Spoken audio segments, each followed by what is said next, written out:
about to listen to the Dr. Daliah Show. Sassy, stimulating medical talk radio. Any medical advice Dr. Daliah Wax gives on her show should not be substituted for an actual visit to your medical provider. And now, here's Dr. Daliah.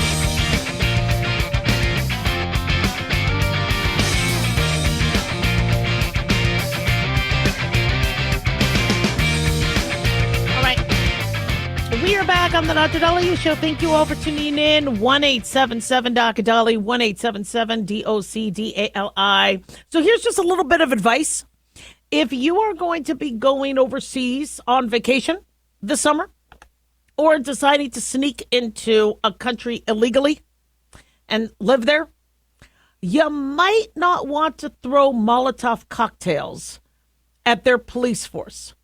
You might not want to cause vandalism, looting. You might not want to wave the flag of your origin in this other country you're going to, because my guess is if you are traveling to Canada, to Mexico, to Spain, to Germany, to Iran, most likely you're going to get your butt kicked out or arrested. And yet apparently in America, that's what people think they should be doing. We're being told that a previously deported Mexican national who is currently here as an illegal alien was throwing Molotov cocktails at law enforcement. What are these people thinking? The Department of Homeland Security announced that ICE, Immigration and Customs Enforcement, had to arrest a previously deported illegal immigrant from Mexico after he allegedly threw a Molotov cocktail at law enforcement amid this rioting we've been seeing in Los Angeles on June 7th. LA has experienced, multiple days of unrest. Fox News reporting fires set to cars, throwing bricks, fireworks at officers, graffiti, vandalism, looting businesses, smashing windows at the LAPD headquarters. And Emilio Garduno Galvez is charged with attempted murder after throwing the Molotov cocktail, as he should be. That's ridiculous. What are people doing? According to DHS Secretary Tricia McLaughlin, she said Emiliano Garduno Galvez is a criminal illegal alien from Mexico who threatened the lives of federal law enforcement officers by attacking them with a Molotov cocktail during the violent riots in Los Angeles. ICE arrested him, and he is now being charged with attempted murder. These are the types of criminal illegal aliens that rioters are fighting to protect. And this is the thing. Listen, okay? I understand that you have many people on one political side trying to figure out how to go against the popular vote, the electoral vote, and the higher poll numbers that Trump has. And so the narrative they want to push is that we are being taken over by a fascist and we are being overrun and we are going to have no rights. Yet what I think people don't understand is that, or they do understand that they just want, they just want chaos. This isn't popular and it's actually making the situation worse. I guess there's been rumors that this might be financially backed by George Soros, and I can't confirm that. But these are the rumors that are going on, that there are very wealthy instigators that are supplying and organizing and funding these riots because it's in their best interest for America to fall apart, for there to be fights, for there to be destruction. And it doesn't make sense because if you're in California, you're a registered Democrat, you're a business owner, you're trying to employ people, you think you're going to be happy that your place got looted? I hear people talk about, well, insurance is going to cover it. You have medical insurance, you have fire insurance, you have theft insurance. Insurance will cover it. Well, I don't know about you all, but have you tried to get fire insurance for a house since the Palisades and Malibu fires? Okay, getting insurance is not easy, especially affordable insurance, when you live in an area that is becoming stereotyped and known for chaos or the need for that insurance. And so being looted, and people always say, well, insurance will cover it. When you have a broken window when you are stolen, when you have, I remember there was a whole bunch of office buildings, office buildings near our office where people broke in through the wall. They broke in through one door and then they hit every office by breaking into the wall. Now, they didn't get into our office, but and we don't have anything. Everybody kind of knows there's never any cash, and there was no narcotics. So, what are you going to get? Some KY jelly and some Pap smear speculums? Yeah, not really a treasure hunt for the average criminal, but those businesses, it was disruption. You had staff traumatized because what was left here, what happened to our food, our coffee maker? Did they mess with that? Did they pee in that? Did they electrical wires disrupted? And so you might think, well, insurance could cut you a check for $1,000 or $2,000. That it could take months to years to recuperate from something like that. And so I don't understand why you don't have more people in Southern California, and I'm from LA, I was born there, stand up and say, will you stop this BS? Come on. This is ridiculous. We don't want you to break into and destroy the LAPD. Again, the first people being deported are the ones that are the criminals. And we have seen the fruits of those efforts, where you have individuals, pedophiles, sex offenders, rapists, murderers, gang members being caught and removed. That's what people voted for. And so if you're in Southern California, and I get it, the police are not going to ask you necessarily to come and help, and they want to keep you safe, especially if people are throwing Molotov cocktails. But where are the demonstrations and the peaceful assembly from people saying, can you please keep our city safe? Can you please have a legal immigration system that people who are following it legally, like my father did, like a lot of their relatives did, still have, can be pivoted to the legal immigration path? And those who came here illegally, no, we're not going to stand for it. 1-877-DOC-DALIAH. Don't go away.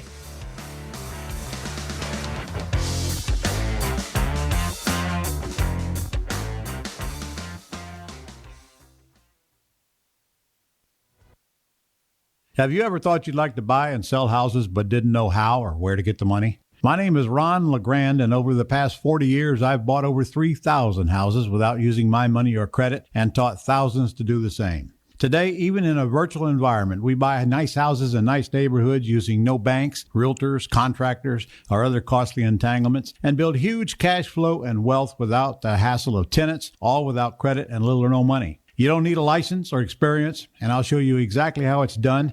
Text FREE to 99799, and I'll send you my free training. I promise you I'll change the way you think about real estate and open the door to a new lifestyle that doesn't involve risk or rehabs and can quickly replace your current income. Text FREE to 99799 and let me show you how to take your life back and build cash flow and wealth from your home. That's FREE to 99799. Again, FREE to 99799. At Hot Shot Secret, we share the science behind common diesel problems and their solutions. For example, diesel fuel cetane levels. in many states, the cetane rating in diesel fuel is 42 to 45. Most diesel engines operate more efficiently with a cetane rating of 48 to 50. One treatment of Hot Shot Secret Diesel Extreme will raise your cetane 7 points, increase fuel economy, and improve cold starts. Due to a cleaner burn, there are less hydrocarbons and particulate matter in your exhaust. This reduces the blockage of your diesel particulate filter. Using Diesel Extreme generates 83% less DPF regeneration. The 6-in-1 Diesel Extreme formula also includes the most concentrated detergent on the market, lubricity enhancer, water demulsifier, rust and corrosion inhibitors, and a fuel stabilizer. Hot Shot Secret Diesel Extreme is available nationwide at truck stops, fine farm and auto stores, and online at hotshotsecret.com. Hot Shot Secret, powered by science.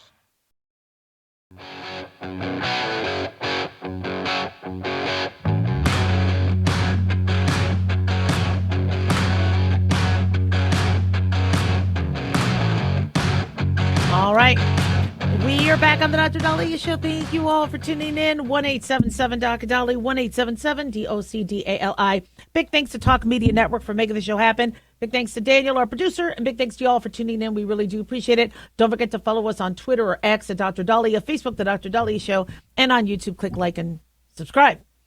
So have you ever had to apologize? And apologize big. Not easy. It's not easy to apologize. But Simone Biles has done it. Elon Musk has done it. There's an art to the apology. I had to learn how to apologize, not because I wasn't apologizing, but because I apologized too much. So in medical school, or ever since I was younger, somehow, I don't know where I got this, but I was always like, my bad, I'm sorry, my fault. It wasn't your fault. Why are you saying my bad? I think I just wanted everything to be so copacetic and peaceful that I was always like, my bad, my fault, my fault. So now I'm a medical student. I'm running around the hospital. And, somebody says, oh, I'm in pain. I go, oh, my gosh, I am so sorry, my fault. And a doctor kind of pulled me aside and said, what are you admitting to? You're going to put yourself at risk for liability. You're going to put the hospital. What are you apologizing for? They're sorry. Or I said, I'm sorry because they're in pain. I'm trying to be empathetic. I should have maybe, increased her medicine dose, or it's like, before you say you're sorry, stop and think. Because if you keep saying you're sorry and admitting guilt when you did nothing wrong, you're going to be paying for that when you didn't do anything wrong. So I had to slow down on the I'm sorries and the my bad, my fault, because I don't know why I did that. Maybe growing up, when we kids got in trouble with our parents, it was easier for me to say I'm sorry fast and get it over with. I don't know. I don't know where I got that from. So I had to take it a step back.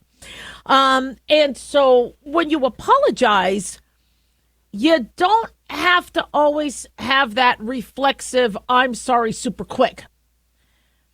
That being said, you also shouldn't attack others with that same speed and that lack of, okay, let me assess the situation.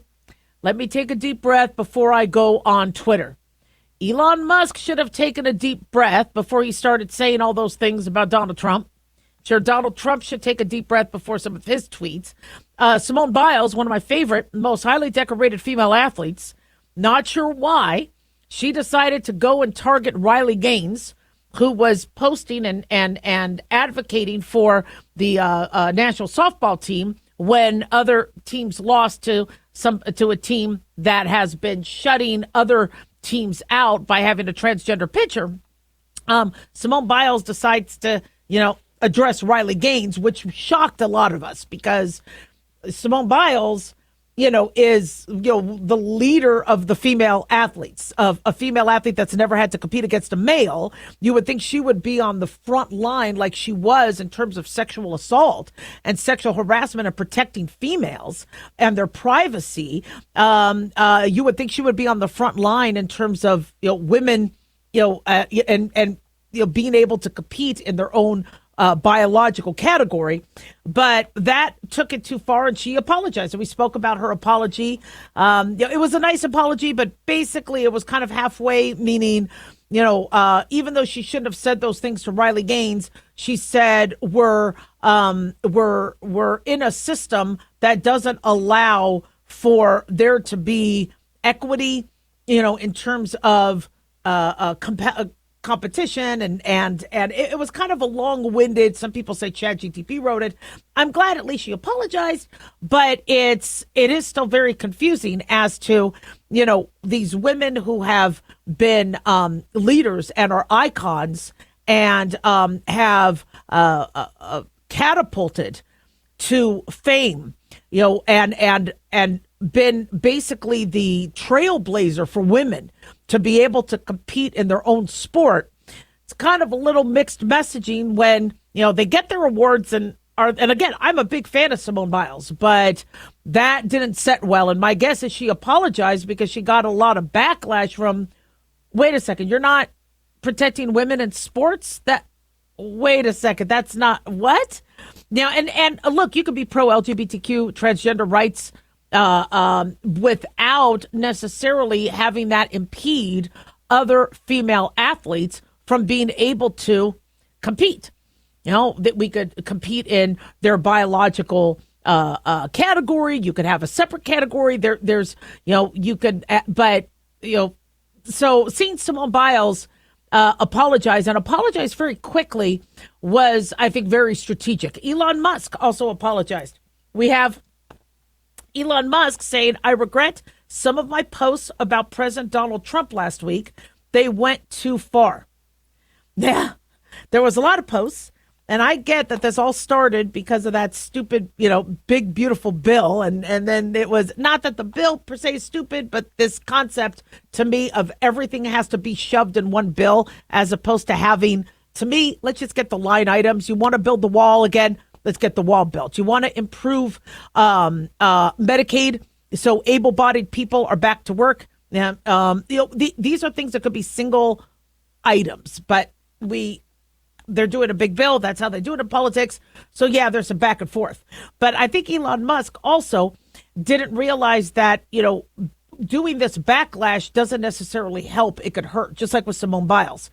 When this whole Jeffrey Epstein thing was basically in the hands of the Biden administration, and now you're saying that, Trump was a part of it when, Biden would have easily jumped on that, and that would have been all over the 2024 campaign. There's it doesn't put you in a good light. So what's the best way to apologize? Well, one is try not to do something that needs to be apologized for. But if it is done, okay, just do it early on. Waiting 5 years to apologize, it diminishes it. But if a lot of people understand the heat of the moment, a lot of people get that. A lot of people understand passion. And you owning up to that, saying, look, I said things I shouldn't have said. I tweeted things I shouldn't have tweeted. I understand the situation better now. And I apologize if I didn't take a deep breath, get my emotions to the point where, I could be more logical about the situation. And I tweeted before I, was able to evaluate and understand the situation more fully. Greta Thunberg is better be coming up with an apology soon. And I don't think she's going to.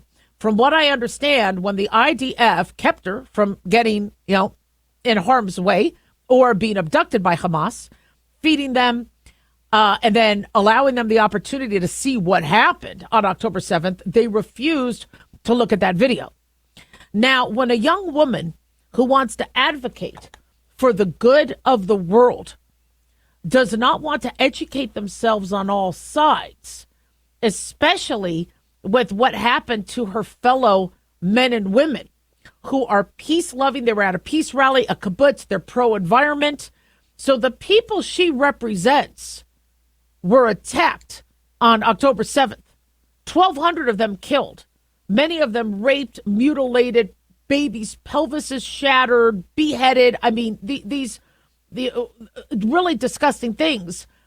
She kind of owes an apology to the people she's representing, because Greta Thunberg is trying to be this icon for environment, for global warming, for peace on earth, and from what I understand, she refused to educate herself on what happened to the very people she says she's representing. So there needs to be an apology for that coming soon. And so, my recommendation to everybody is, don't panic about the admission that you're wrong. Now, I understand lawyers will, if you are in a litigious situation, lawyers will guide you on how to appropriately apologize, because there's ways to apologize without necessarily admitting guilt. You could still stay on the side that you want to stay on. You could still have your freedom of political decision making and opinions. But if you're going to alienate one person, you need to realize you're alienating a lot of others.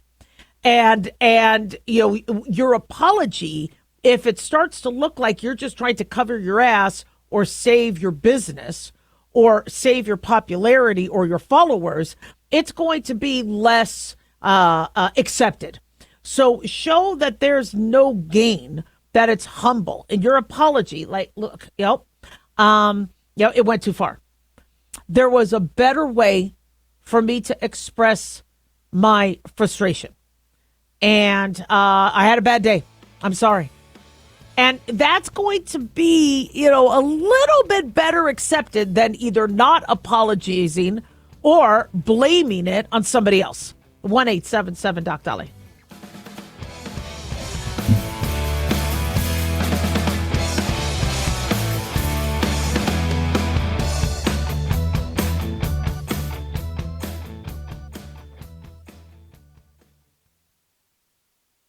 Hi guys, Dr. Daliah here. Addictions can sneak up on us and come in many forms, whether it's drugs, alcohol, sex, video games, porn, or something less obvious such as food, internet, or shopping.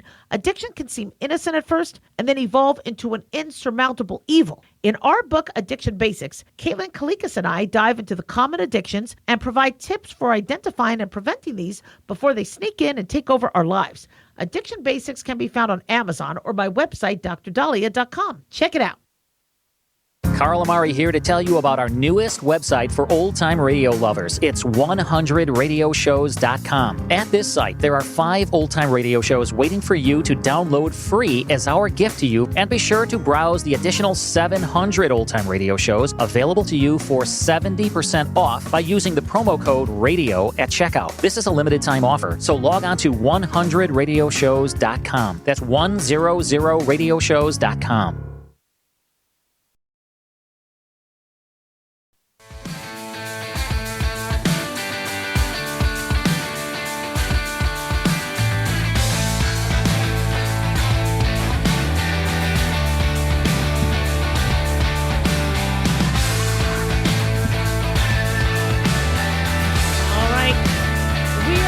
Dr. Daliah Show. Thank you all for tuning in. 1-877 Doc Dali, 1-877 DOCDALI. So the one thing as a kid I was scared about was having an issue with my appendix and having appendicitis, because apparently my father, when he was in the military, ended up having an appendicitis attack and he had to get it removed. And if your appendix bursts, ruptures, that could be very serious. People used to die from that. Then I'm in training in the 90s, and they talk about, well, maybe not all appendicitis have to be addressed and removed. Maybe we could just give somebody antibiotics. And there's been studies showing for some cases, some people do not have to have their appendix removed if they have an inflamed appendix. They could just get it treated, like diverticulitis or other colitises, and then go on their merry way. Me, I would want that appendix removed. I would say take it out. Now, somebody could say, well, why, Dr. Daliah? Is it a worthless organ? No, it's not a worthless organ. In fact, the appendix has a job. The job of the appendix, scientists have discovered, is it's this hollow tube that dangles, pedunculates off your right ascending colon. And it houses zillions of bacteria. So what we think it does is when your colon or your intestine needs your microbiome reflourished and replenished, that the appendix allows that bacteria to refeed and keep everything copacetic. So not having your appendix, you still live long, healthy lives, but it's not useless. Well, one thing that we're seeing an uptick on is appendiceal cancer. Now, this is rare. Most appendixes don't turn cancerous, but Fox News is reporting that there is an uptick in millennials and Gen X's like myself. They say diagnoses of appendix cancer have tripled in the United States for those born between 1976 and 1984, quadrupled for those born between 81 and 89. Now, the study was published on Monday in the Annals of Internal Medicine. Researchers at Vanderbilt University Medical Center looked at data from the National Cancer Institute Surveillance, Epidemiology, and End Results SEER program to arrive at these findings. And they said when you take these alarming rates that we're seeing for appendiceal cancer across generations, together with the fact that 1 in every 3 patients diagnosed with appendiceal cancer is under the age of 50, these point to a timely need for everyone to be aware of the signs and symptoms of appendix cancer. That's from lead author Dr. Andre Anna Halawati, professor of medicine at Vanderbilt University. So cancer of the appendix is rare. I think 1 in 2 per million every year in the United States. So not many, but still to a degree that it can happen. And diagnosing appendiceal cancer, you would think would be easy. We'll get a scan, but how do people know they have it? Just like ovarian cancer. Most people don't know they have ovarian cancer until a later stage. And the same is true with appendiceal cancer.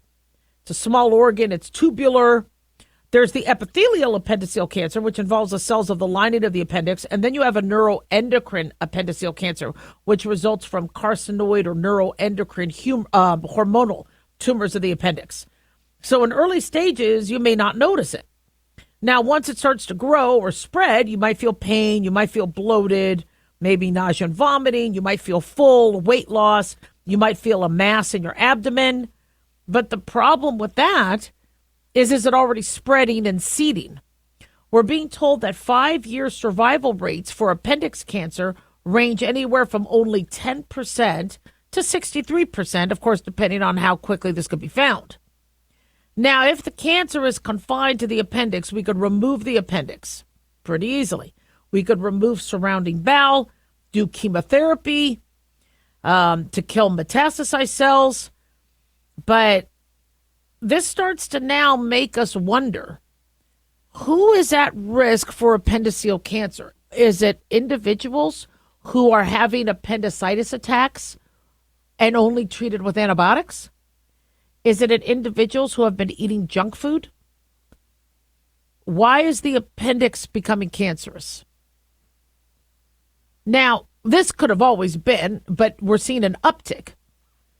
Now, CAT scans can obviously be done. If you're having any abdominal pain, bloating, weight loss, nausea, vomiting, your medical provider could do a scan. But we don't necessarily have guidelines. We don't screen for appendix cancer. So moving forward, what do we do? Well, as I've always said, if you do have any sort of symptoms, get yourself checked out. Many of you will say, but I can't get myself checked out. I don't have a doctor. Get a doctor. Establish yourself with the primary care. And then talk to them about how you stay a part of that practice. Because one of the worst things that could happen to somebody is and there's so many of you out there where you're just floating around, not having a primary care. So when you need something done, you have to go to an urgent care. Well, urgent cares cannot order the CAT scan. They might refer you to an ER, but if it's not emergent, they're going to say, go find a primary care doctor and have them order it. Well, if the average wait time to get in with a primary care provider is months, you could be in trouble. And I'm worried that we're going to have more and more cancer cases, whether it's ovarian, whether it's breast, whether it's pancreatic, whether it's stomach, because people are not going to their medical provider. I'm a family doctor, and the art of family medicine is rapidly being obliterated. Because a family doc, how I was trained was I take care of you, I take care of your babies, I take care of your mom, grandma. If you get pregnant or your wife gets pregnant, I take care of her. And then I take care of that baby when that baby's born. And I am taking care of the whole family. And if some other family members that are in another state, that's fine. But it's my job to at least ask about that family, ask about what's going on in the family, understanding any sort of patterns in disease. You used to have a flatter stomach. You look a little bloated. Well, I ate something. Let me make sure that bloating isn't something more ominous. I used to be able to recognize if somebody had a change in their color, a change in their scent. I could tell if something changed. Unfortunately, that's not the way people are doing medicine right now. They are seeing a random doctor or a random provider or just talking to somebody on a telephone. This is frightening. So if you don't have a regular family physician or provider, get that done. If you haven't been doing cancer screening, get that done. Now, some of you will say, well, nobody's screening for appendiceal cancer. I get some pain and bloating. I think I've had appendicitis, but I still have my appendix. Well, if you're having any pain and bloating, a doctor could order a CAT scan. Luckily, CAT scans aren't as expensive as MRIs and other tests. They're starting to get cheaper. And insurance should pay if you do have pain, bloating, if they think they feel a mass. So there's ways to get that authorized through the insurance. There's also cash prices for CAT scans that are starting to become a little bit more reasonable. But don't just let an insurance company decide if you live or die.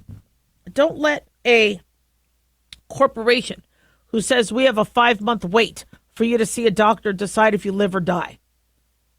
If you need to get something done, get something done.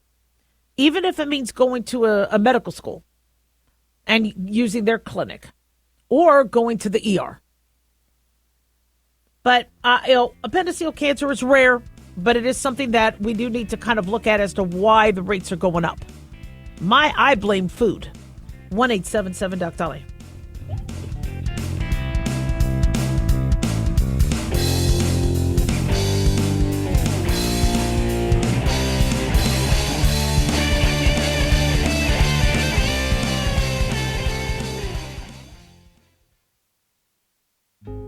Hey guys, it's Clyde. You know, we've had a lot of requests for Ground Zero merchandise, so we put together an online store with a big variety of high-quality items. I'm really excited to let you know about these things.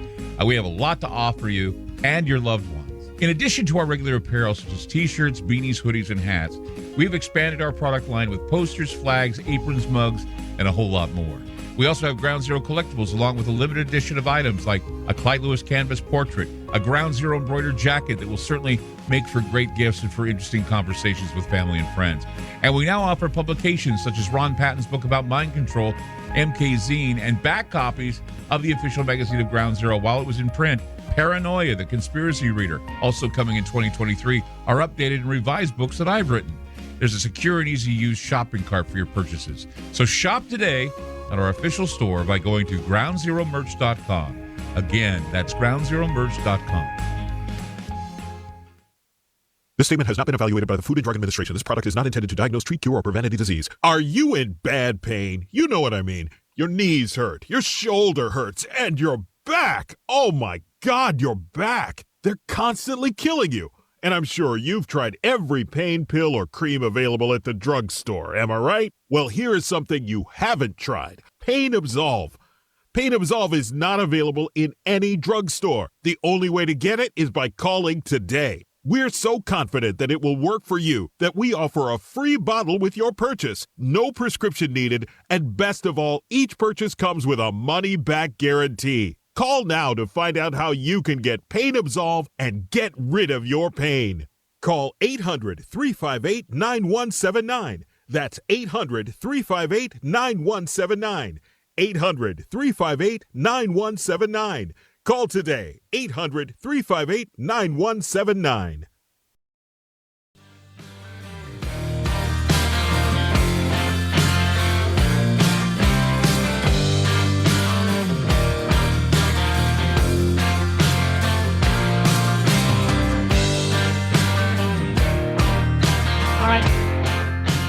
We are back on the Dr. Daliah Show. Thank you all for tuning in. 1-877 Dr. Daliah, 1-877 DOCDALI. So this wasn't a listener question for the show, but some of you are asking me to kind of put your child's resume out there because they are having trouble finding a job. I'm seeing that a lot. I'm on Facebook, and I'm seeing people post their loved one saying they graduated. They have a degree. They're looking for a job. They're a good worker. I waited tables, and I will wait tables again. in a heartbeat. In fact, I almost had to during the Great Recession when Obamacare started to destroy any money coming in because insurance companies said, patient has a high deductible and people couldn't pay their deductible. I even told my husband, I go, let me wait tables again. At least I had money that I could bring home every night because of tips. Now, mind you, I don't look the way I used to do. I'm not cute, but I could still get some tips if I have to. But I bring that up because if you are struggling to find a job and you have a degree and your goal is to be a very distinct position and try to get that one single position and kind of go at it and not quit, because that's how we were taught, the Gen X's and the baby boomers. You don't quit. If that's what you want to be, you just keep going. You could be in for a very, very long summer, long next few years. Paramount is doing layoffs. Google, from what we understand, Google, which was, tech is supposed to be one of the biggest, most booming industries. Well, if they're using AI, there goes the workers. We're hearing that Google has offered buyouts to another swath of their workforce, according to AP News. Across several key divisions, this is a fresh round of cost cutting coming ahead. Now, this follows a court decision that might break up their internet empire. But their advertising, research, engineering units, they're struggling. And they employ, I think, 186,000 workers worldwide. So they need people to quit. They're offering an exit program, some severance. I don't know how much. But,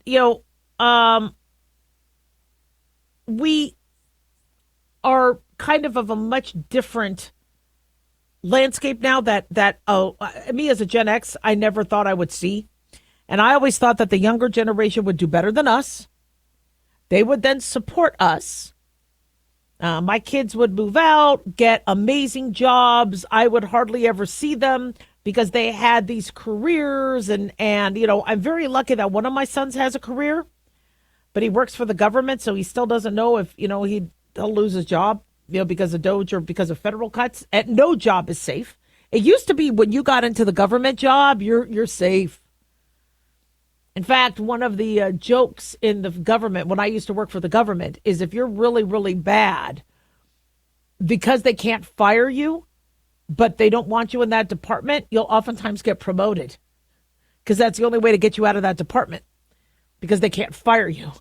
And so that's why you have a lot of crap, unfortunately, still, doing the same, the bad work. But we have newer people, newer employees, hard workers that have started to kind of change the work ethic, especially those that didn't want to work remote, that wanted to work on site.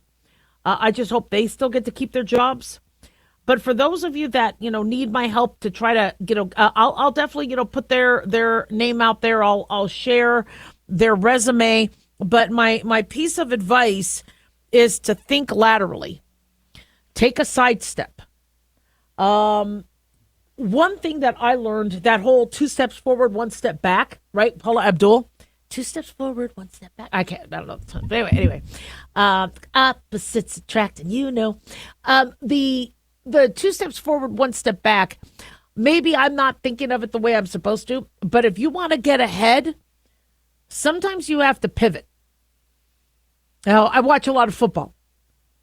So if Tom Brady wanted to ensure, as much time he had in the pocket, he would actually very quickly backstep, sometimes 5, 10, 15 yards to buy him time. And you're like, he's losing yardage. He's losing too much yardage. Apparently it didn't hurt him or any of his Super Bowl wins. And so taking that side, you might think, well, maybe I should, to me, waiting tables, wow, one of my favorite jobs, one of the most rewarding jobs, because I was able to meet people. I was able to talk to people, make connections, and I made good tips. Same thing with valet, same thing with, you need to, rather than being unemployed, be employed. Now, you'll have some people say, well, that's going to hurt your resume. If you are an engineer, you are a nurse, you are a teacher, but it says you waited tables at a breakfast restaurant, that's going to hurt you because that means you weren't teaching. That means you were, but yes and no.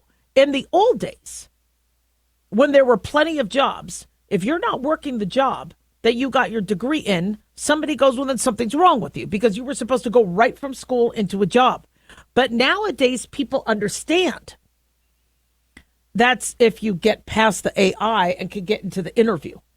And so when they ask you, why were you in the restaurant industry when you have a degree in this? You could say, because I needed to still work and I didn't want to sit home unemployed. I wanted to keep busy. I wanted to make connections. I wanted to learn as much as I could learn in any industry. And so my vote is work, do something. Now, not OnlyFans, but make sure you are out of the house. Make sure you are making an income. And, there are a lot of things you could also do on the side that will boost your resume. Like I said, you could write a book. You could do research. So if you're like, well, that's going to pull away from my engineering or my teaching, or did you volunteer at a preschool? If you volunteered at a preschool, there you go. That still connects your degree to something you were doing. So, which also brings up volunteer. Look busy. Be busy. And people say, well, that'll take away my being able to, get a job. If you're going to volunteer or work anywhere, be honest with them. Yeah. And so like for me, I waited tables at night. You don't really have a lot of job interviews at night. So wait tables or do a night job. This way you could still interview and do whatever you have to during the day if that's what you want to do for your career. But I am seeing so many college graduates, young Gen Zs, unemployed. Thank God they could still live at home with their parents. But that's not a great setup for those of us who really need their tax dollars, who really need them being able to support us later. I don't want to think that I need the Gen Z and the Generation Alpha and Generation Beta to support me, but I'm going to need it. I know I will. Whether it's in a nursing home, whether it's, my hospital bills through Medicare. I don't know how to change what's happening with AI and automation. The second Biden said pay them more, that I think started the rapid acceleration of this all. Because most businesses cannot afford paying people 20, 30, 40, 50 and six-figure jobs for jobs that used to not be six-figure.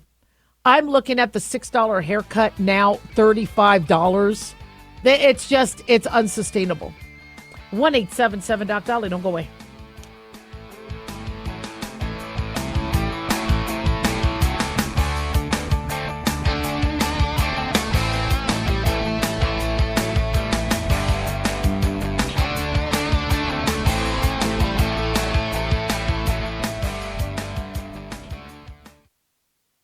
Dr. Daliah here. Are you tired, burned out, gaining weight, succumbing to the daily pressures of life? Well, how's your dopamine doing?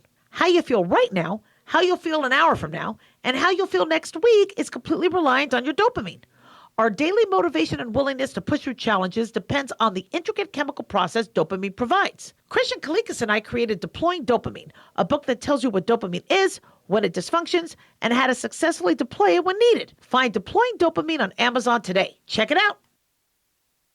Lisa Wolf here to tell you about our newest website for old-time radio lovers. It's 100radioshows.com. At this site, there are 5 old-time radio shows waiting for you to download free as our gift to you. And be sure to browse the additional 700 old-time radio shows available to you for 70% off by using the promo code RADIO at checkout. This is a limited-time offer, so log on to 100radioshows.com. That's 100radioshows.com.